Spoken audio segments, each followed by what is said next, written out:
மீனராசியில் பிறந்த நண்பர்களுக்கு வரக்கூடிய ஆடி மாதம் சாதகமாக இருக்குமா அல்லது பாதகமாக இருக்குமா? ஆடி மாதம் 1ஆம் தேதி புதன்கிழமை பிறக்கப்படுதுங்க. ஆடி மாதம் 1ஆம் தேதி புதன்கிழமை அதிகாலை அனுசம் நட்சத்திரம் முதல் பாதத்தில் விருச்சிக ராசியில் தானுங்க இந்த மாதம் பிறக்கப்படுது.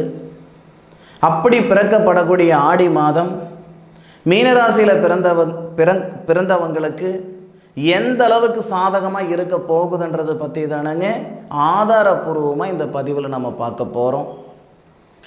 பொதுவாகவே மாத கிரகம் அப்படின்றது சூரிய பகவான். அந்த சூரிய பகவான் எந்த பாவகத்தில் இருக்கிறாரோ அதுதான் மாதம். சூரிய பகவான் 27 நட்சத்திரத்தில் ட்ராவல் பண்ணுறதுக்கு 1 வருடம் எடுத்துக்கிறாரு. ஒரு கட்டத்தில் ஒரு பாவகத்தில் சூரிய பகவான் பயணிக்கிறதுக்கு 1 மாதம் டைம் எடுத்துக்கிறார். மேஷத்தில் சூரியன் இருந்தால் அது சித்திரை மாதம், ரிஷபத்தில் சூரியன் இருந்தால் அது வைகாசி மாதம், மிதுனத்தில் சூரியன் இருந்தால் அது ஆனி மாதம். இது ஆடி மாதம்னா கடகத்தில் தான் சூரியன் இருப்பார். மீனராசிக்கு 6வது பாவகத்துக்கு அதிபதி ருணரோக சத்துருஸ்தானாதிபதி புத்திரஸ்தானத்தில் வரக்கூடிய அற்புதமான மாதம். அதுபோக புத்திர காரகன் அப்படின்னு சொல்லக்கூடிய குரு பகவான் மீன ராசியாதிபதி நட்சத்திரத்தில் தான் சூரிய பகவான் வராரு. அது ஒரு வகையில் யோகம். மீன ராசியில் ராகு இருந்து உத்திராடம் நட்சத்திரம் 4வது பாதத்தில் 346 டிகிரியில் இருக்கக்கூடிய ராகு இதுவரைக்கும் பாதகமாக இருந்திருந்தால் கூட இந்த நேரத்தில் ராகு முழுமையாக நமக்கு சாதகமாகிறாரு. ராசிக்கு 5வது பாவகத்தில் இருக்கக்கூடிய அந்த சூரிய பகவான் நமக்கு சாதகமாகிறாரு. உடல் ரீதியாக இருக்கிற தொந்தரவோ மன ரீதியாக இருக்கிற தொந்தரவோ சூரிய பகவான் 5வது பாவகத்தில் புனர்பூச நட்சத்திரம் சொல்லக்கூடிய ஸ்ரீராமர் பிறந்த நட்சத்திரத்தில் சூரிய பகவான் வரும்பொழுது 2ஐயும் சரிப்படுத்த போகிறார். மன ரீதியாக இருக்கிற சங்கடங்களையும் சரிப்படுத்த போகிறாரு, உடல் ரீதியாக இருக்கிற சங்கடங்களையும் சரிப்படுத்த போகிறார். பொதுவாக உடல் ரீதியாக இருக்கிற சங்கடங்களுக்கு கூட மருந்து மாத்திரை இருக்குது. ஆனால் மன ரீதியாக இருக்கிற பிரச்சனைக்கு அப்படி ஒன்றும் கிடையாது.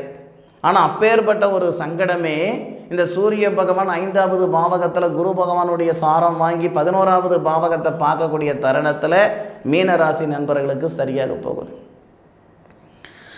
அதாவது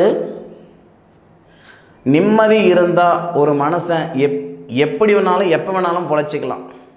நிம்மதி ஒன்று இல்லை அப்படின்னா ஒரு மாதத்துக்கு 1 லட்சம் ரூபாய் சம்பாதிச்சாலும் இல்லை, ஒரு நாளைக்கு 1 லட்சம் ரூபாய் சம்பாதிச்சாலும் அவன் நிம்மதி அப்படின்றது இல்லை அப்படின்னா வாழக்கூடிய வாழ்க்கையே அர்த்தம் இல்லாமல் போயிடும். மீனராசியில் பிறந்த ஆணாக இருந்தாலும் சரி பெண்ணாக இருந்தாலும் சரி இந்த ஆடி மாதத்தில் இருந்து நிம்மதி வரக்கூடிய ஒரு தருணம், மன அழுத்தம் குறையக்கூடிய ஒரு நேர காலங்கள். சூரிய பகவான் 5வது பாவகத்தில் புத்திரகாரகன் அப்படின்னு சொல்லக்கூடிய குரு பகவானுடைய சாரத்தில் வரதுனால மீனராசியில் பிறந்த நண்பர்களுக்கு பாவகத்தில் புத்திரஸ்தானத்தில் சங்கடங்கள் இருக்குதா இந்த நேரத்தில் சரிப்படுத்திட்டோம். திருமணமாகி 11 வருஷம் ஆகுது, 7 வருஷம் ஆகுது, 8 வருஷம் ஆகுது, பார்க்காத வைத்தியம் இல்லை, பண்ணாத பரிகாரம் இல்லை, போகாத கோவில் குளம் கிடையாது. யார் என்னென்ன சொன்னாங்களோ எல்லாம் செஞ்சு விட்டணுங்க, இது வரைக்கும் எங்களுக்கு நல்லது நடக்கலைன்ற மன அழுத்தத்தில் இருக்கக்கூடிய தம்பதிகளுக்கு இந்த 6வது பாவகத்துக்கு அதிபதி ருணரோக சத்துருஸ்தானாதிபதி புத்திரஸ்தானத்தில் புத்திரகாரகருடைய சாரம் வாங்கியிருக்கையில் புத்திரகாரகன் சொல்லக்கூடிய குரு பகவான் மீனராசிக்கு 3வது பாவகத்தில் தனஸ்தானாதிபதியோடு சேர்ந்திருக்கிற நேரம் சூப்பராக இருக்குது. குருமங்கள யோகம் 3வது பாவகத்தில் மீனராசி நண்பர்களுக்கு தகிரியஸ்தானம் அப்படின்னு சொல்லக்கூடிய இடத்துல குருமங்கள யோகம். இந்த அடிப்படையில் புத்திர வளர்ச்சி பெருகும். இன்னும் ஒரு சில மீனராசி நண்பர்களுக்கு உங்கள் பிள்ளைகளுக்கு திருமணம் பண்ண முடியல அப்படின்ற ஆதங்கம் உங்கள் மனசுக்குள்ளே இருக்குது, உங்கள் பிள்ளைகளுக்கு நல்லது செய்ய முடியலன்ற ஆதங்கம் உங்களுக்கு இருக்குதுன்னா மீனராசியில் பிறந்த உங்களுடைய பிள்ளைகளுக்கு 100% இந்த நேரத்தில் நல்லது செய்யறதுக்கான வாய்ப்புகளை இந்த பிரபஞ்சம் உருவாக்கி கொடுக்கும். பொதுவாக இந்த பிரபஞ்சம் அப்படின்றது மிகப்பெரிய ஒரு சக்தி. எல்லாருக்கும் எல்லா நேரத்துலையும் இந்த பிரபஞ்சம் அனுகிரகங்கள் கொடுத்தாலும் ஒவ்வொருத்தரும் ஒவ்வொரு தருணத்தில் தான் அது பயன்படுத்திக்க முடியுது. மீனராசியில் பிறந்தவங்களுக்கு எல்லாமே ஒரே நேரத்தில் இந்த பிரபஞ்சம் நல்லதை செய்துறது இல்லைங்க. ஒவ்வொருத்தருக்கும் ஒவ்வொரு நேரத்தில் தான் ஒரு சாதகமான பலன்களை கொடுக்க போகுது. அந்த அடிப்படையில் இந்த ஆடி மாதம் 100% மீனராசியில் பிறந்த நண்பர்களுக்கு ஒரு திருப்பு முனையாக இருக்கும். அதில் ஒரு திருப்பு முனை என்னன்னா புத்திர பாக்கியம். செல்வத்திலேயே மிகப்பெரிய செல்வங்க புத்திர செல்வம். அப்பேற்பட்ட செல்வமே இந்த நேரத்தில் நமக்கு கிடைக்க போகுதுன்னும் போது அதை விட சந்தோஷம் வேற என்ன இருக்குது? அதன் பிறகு பார்த்திங்கன்னா மன அழுத்தம். எம்பிட்டு சம்பாதிச்சாலும் மிச்சமாகலைங்க. 7 சனி நடக்குது போல். உழைக்கிறனே தவிர உயரலை, கஷ்டப்படுறனே தவிர கஷ்டத்துக்கு தகுந்த பலன் அனுபவிக்கலை. யாரோ பிழைக்கிறதுக்கு நான் கஷ்டப்பட்டுட்டு இருக்கிறேனுங்க. இப்படி கஷ்டப்பட்டுட்டு இருக்கிற இப்படி மன அழுத்தத்தில் இருக்கக்கூடிய மீனராசி நண்பர்களுக்கு இந்த நேரம் நல்லாவே இருக்கும். அதுவும் குறிப்பாக மீனராசியில் உத்திரட்டாதி நட்சத்திரம், ரேவதி நட்சத்திரம், பூரட்டாதி நட்சத்திரம் 3 நட்சத்திரம் இருக்கும். அதில் மீனராசியில் முதல் நட்சத்திரம் என்னன்னா பூரட்டாதி நட்சத்திரம் 4வது பாதம். அப்போ சூரியன் 5வது பாவகத்தில் திருகோணத்தில் புனர்பூச நட்சத்திரம் 4வது பாதத்தில் வரார். அதன் பிறகு உத்திரட்டாதி நட்சத்திரம் நம்ம மீனராசியில் இருக்கும். திருகோணத்தில் வரக்கூடிய அந்த சூரிய பகவான்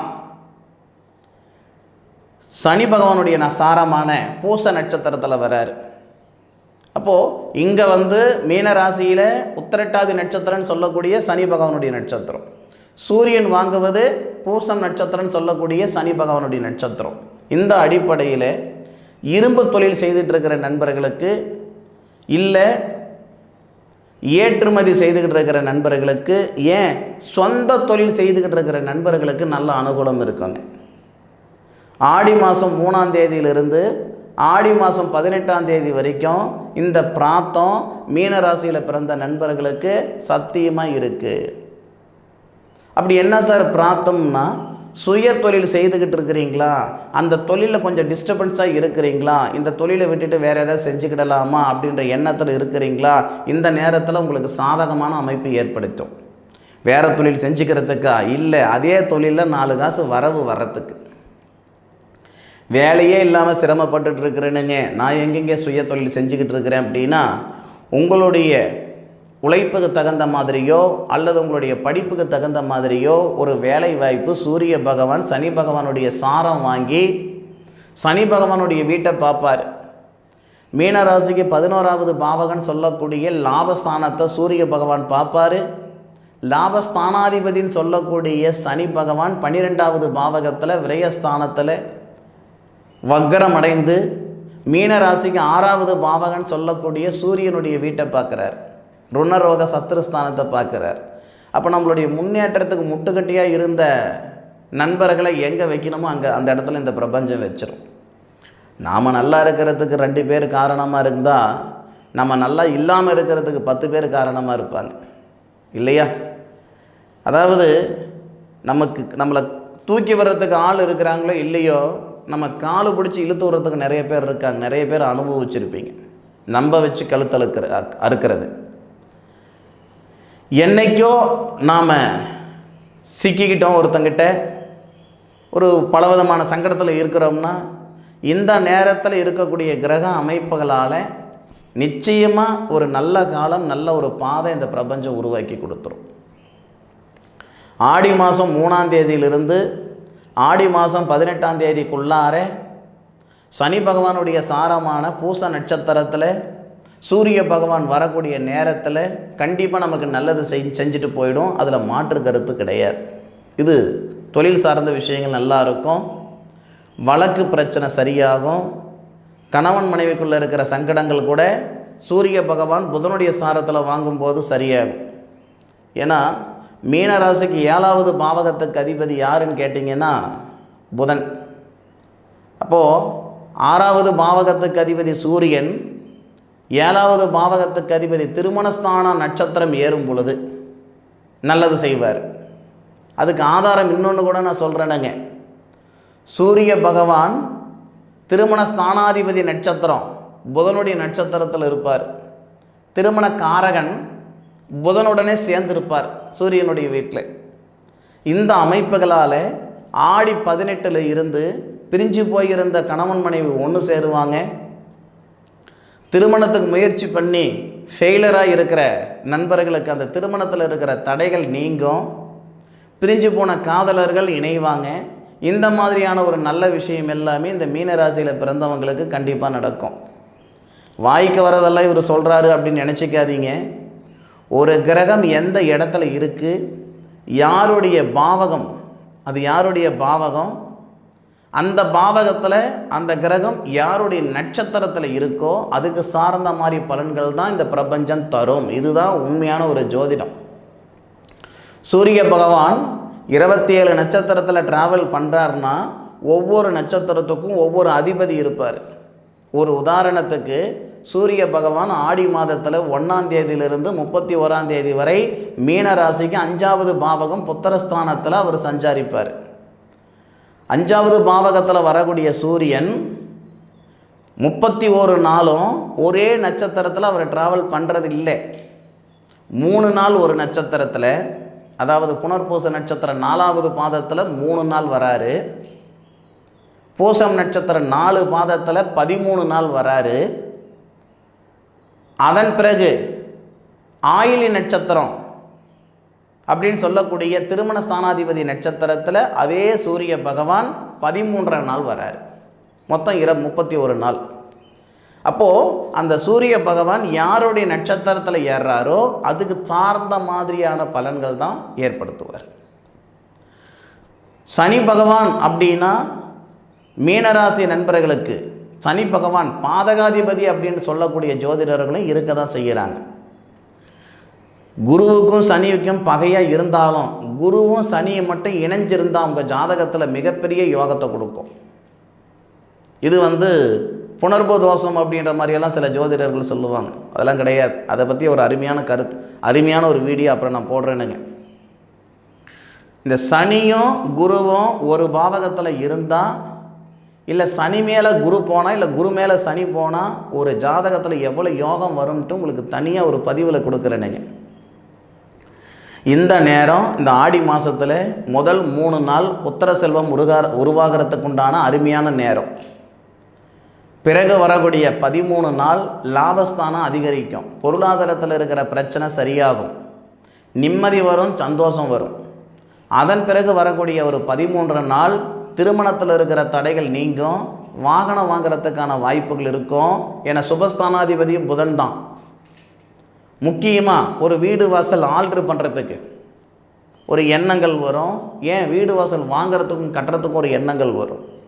இந்த நிமிஷம் வரைக்கும் அதிலெல்லாம் உங்களுக்கு நாட்டம் இல்லைன்னாலும் ஆடி மாதம் 16, 17 தேதி போகட்டும், இந்த போர்க்களம் முடியட்டும். அதன் பிறகு எங்கேருந்து தான் அந்த எண்ணம் வருதுன்னே தெரியாது. நாம் ஒரு பைக்கு வாங்கணும், நம்ம ஒரு காரு வாங்கணும், இல்லை நமக்குன்னு ஒரு வீடு வாசல் வாங்கணும், அந்த மாதிரி எண்ணங்கள் ரொம்ப அதிகமாக இருக்கும். நின்னா, நடந்தா, தூங்கினா, படுத்தா எல்லா நேரத்துலையும் அதே யோசனையாகவே இருந்துக்கிட்டு இருக்கோம் இந்த மீனராசியில் பிறந்தவங்களுக்கு. அதே மாதிரி அந்த 18 தேதிக்கு மேற்கொண்டு பிரிஞ்சு போன தம்பதிகள் நிறைய பேர் ஒன்று சேருவாங்க. கணவன் மனைவிக்குள்ளே இருக்கிற கருத்து வேறுபாடுகள் எல்லாம் சரியாகும். இந்த மாதிரி பலவிதமான ஒரு நல்லது இந்த பிரபஞ்சம் மீனராசி நண்பர்களுக்கு தரப்போகுதுங்க. பயன்படுத்திக்கோங்க. காற்று அடிக்கும்போது தூற்றிக்கிடணும்னு சொல்லுவாங்க, வயசு இருக்கும்போது வாழ்ந்துக்கிடணும்னு சொல்லுவாங்க. இது மீனராசி நண்பர்களுக்கு ரெண்டுமே நிறைஞ்சிருக்கக்கூடிய ஒரு தருணம். பயன்படுத்திக்கோங்க. உழைப்பு மட்டும் இருந்தால் போதும் அப்படின்னு நினச்சிடாதீங்க. சரியா? உழைப்போட நம்மளுடைய கிரக அமைப்புகள் சாதகமாக இருந்தால் தான், நேர காலங்களும் சாதகமாக இருந்தால் தான் நாம் போக வேண்டிய இடத்துக்கு போய் சேர முடியும். அதை மட்டும் பார்த்துக்கோங்க. உங்களுடைய சுய ஜாதகத்தில் என்ன திசை நடக்குது, என்ன புத்தி நடக்குது, என்ன அந்தரம் நடக்குது அப்படின்ற விஷயங்களை ஒரு முறை பார்த்துக்கோங்க. அதுக்கு தகுந்த மாதிரி நம்ம பிளான் பண்ணிக்கணும். சரியா? சரி நண்பர்களே, என்னுடைய காணொலியை முழுமையாக பார்த்தமைக்கு மனசிலிருந்து மனமார்ந்த நன்றிகளை சொல்லிக்கிறேனுங்க. மீண்டும் அடுத்த ஒரு அற்புதமான தருணத்தில் உங்கள் அனைவரையும் சந்திக்கும் வரை உங்களிடமிருந்து விடை பெறுவது உங்கள் வீட்டு ஜோதிட நண்பனான மா காளிதாஸ் மணிகண்டன். திருச்சிற்றம்பலம். வாழ்க வையகம், வாழ்க வளமுடன்.